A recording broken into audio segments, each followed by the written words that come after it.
Friends, welcome to Sriruchi లాక్స్. నేను మీ లావణ్య. ఈరోజు వీడియోలో ఖజూరి ఫ్లవర్స్ ఎలా చేయాలో చూపిస్తాను. చూడడానికి చాలా బాగుంది, పువ్వులాగా ఉంది కదా. పైన క్రిస్పీగా, లోపల సాఫ్ట్గా, పిల్లలు తింటూ ఉంటే ఇంకా ఇష్టంగా తింటారు. చాలా బాగుంటుంది. ఈ ఫ్లవర్స్ని ఎలా చేయాలో చూపిస్తాను. అంతకంటే ముందు ఎవరైనా ఫస్ట్ నా ఛానల్ని చూసినట్లయితే ప్లీజ్ సబ్స్క్రైబ్ చేసుకోండి, లైక్ చేసి పక్కన ఉన్న బెల్ ఐకాన్ని క్లిక్ చేసుకోండి. ఇప్పుడైతే ఒక కప్పు గోధుమ పిండి, రవ్వ, షుగరు, అలాగే చిన్న కప్పులో ఎండు కొబ్బరి, అలాగే ఏలకులు ఇవి మిక్సీ జార్లో వేసేసుకొని, షుగర్ కూడా ఇందులో వేసేసుకొని మిక్సీ పెట్టేసుకోండి నున్నగా. మీకు సూజీ రవ్వ అంటారు కదా, అది తీసుకోండి. గోధుమ పిండి బదులు మైదా పిండి కూడా వేస్ట్ చేసుకోవచ్చు, కానీ హెల్త్కి గోధుమ పిండి బెస్ట్ అనమాట. ఇప్పుడు ఒక ఎడల్పాటి బార్లీ లాగా తీసుకొని లేదా మిక్సింగ్ బౌల్ తీసుకొని 2 కప్పులంతా మైదా పిండి అయినా లేకపోతే గోధుమ పిండి అయినా తీసుకోండి. ఒక కప్ అంతా బొంబాయి రవ్వ తీసుకొని బాగా కలిపేసుకోండి. ఇందులో చిటికెడంతా ఉప్పు వేసుకోండి. టేస్ట్ బాగుంటుంది. స్వీట్స్కి ఎప్పుడైనా కొంచెం సాల్ట్ యాడ్ చేస్తే టేస్ట్ అనేది చాలా బాగుంటుంది.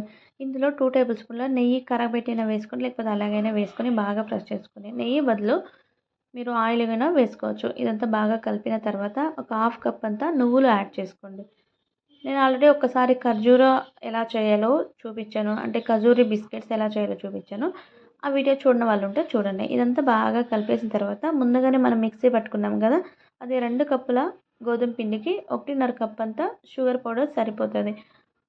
కలుపుతూ ఉంటేనే స్మెల్ అనేది చాలా బాగుంటుంది, ఫ్లేవర్ సూపర్ ఉంటుంది. ఎందుకంటే కొబ్బరి ఏలకులు వేసాం కాబట్టి ఫ్లేవర్ చాలా బాగుంటుంది. కొంచెం కొంచెంగా వాటర్ వేసుకుంటూ మనం ఇదంతా బాగా కలిపేసుకోవాలి.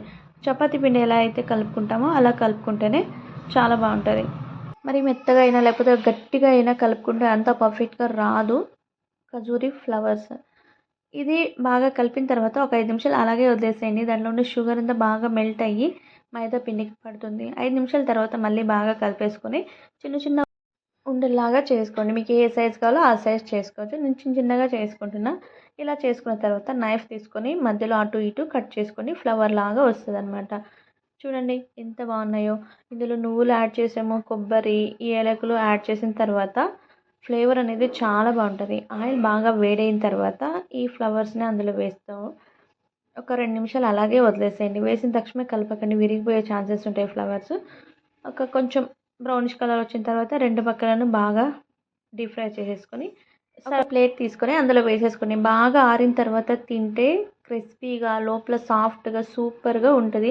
చిన్నపిల్లలు అయితే చాలా ఇష్టంగా తింటారు, వాళ్ళకి అట్రాక్టివ్గా కనిపిస్తుంది. కానీ స్నాక్స్ లాగా కూడా ఎంజాయ్ చేస్తూ తింటారనమాట.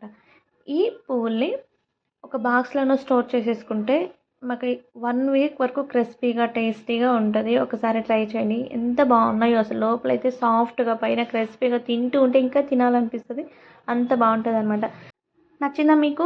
అయితే మీరు కూడా ట్రై చేయండి. మీరు ట్రై చేసిన తర్వాత మీకు ఎలా వచ్చిందో తప్పకుండా కమెంట్ చేయండి. చూడండి ఎంత బాగున్నాయో, చూడడానికి చాలా బాగుంటాయి అనమాట. టేస్ట్ మాత్రం వేరే లెవెల్ అసలు. ట్రై చేయండి. ట్రై చేసిన తర్వాత ఖచ్చితంగా కమెంట్ చేసి వీడియోని అయితే లైక్ చేసి, షేర్ చేసి, సబ్స్క్రైబ్ చేసుకోండి. చిన్నపిల్లలు ఉన్న వాళ్ళకి షేర్ చేయండి. Thank you.